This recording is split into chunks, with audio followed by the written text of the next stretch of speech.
গ্রুপিংটা কখনো কখনো দল পছন্দ করে, মানে যেটা হয় অনেকে আশীর্বাদের একটা হাত থাকে, বড় বোনেরা থাকে, সাপোর্ট থাকে। আমি কিন্তু ওটা পাচ্ছিলাম না, আমি একা একা এই যাত্রাটা মানে করছি। তো তখন আমি সবাই বললো যে যেহেতু এখানে কেউ নাই, তুমি তো সেক্রেটারি ছিলে, তুমি এইবার প্রেসিডেন্টের জন্য ট্রাই করো। তখন থেকে ধরেন আমি ক্যান্ডিডেট, আমি ছাড়া কেউ নাই, মানে পুরো প্যানেল আমার। যখনই কমিটির জন্য যাই তখনই আমাকে বলা হতো যে তোমার তো সেক্রেটারি ক্যান্ডিডেট নাই। তো আমি বললাম সবই তো আমাদের এখান থেকেই সেক্রেটারি দিবেন। মানে গ্রুপিংটা কখনো কখনো মানে দল পছন্দ করে, আমার কাছে মনে হলো।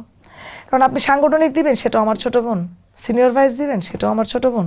তো ওনাদের কাছে মনে হলো যে আলাদা তো কোনো প্যানেল নাই, কোরাম নাই। আর আমার ছিল ঐক্য, ওরা কে কি চায়, কি দরকার। হোস্টেল থেকে বের করে দিয়েছে, আমি তখন হচ্ছে পুরান ঢাকায় মর্টগেজ সিস্টেম আছে, আমি 2টা ফ্ল্যাট মানে মর্টগেজ নিয়ে যাদেরকে হল থেকে বের করে দিয়েছে তাদেরকে আমি মানে থাকার নিরাপত্তা দিলাম যে তোমরা এখানে থাকো, রাজনীতি করো, সমস্যা নাই। আমার সাথে যারা চলেছে তারা যেন কখনোই ফিল না হয় যে রাজনীতি করতে এসে তারা ক্ষতিগ্রস্ত।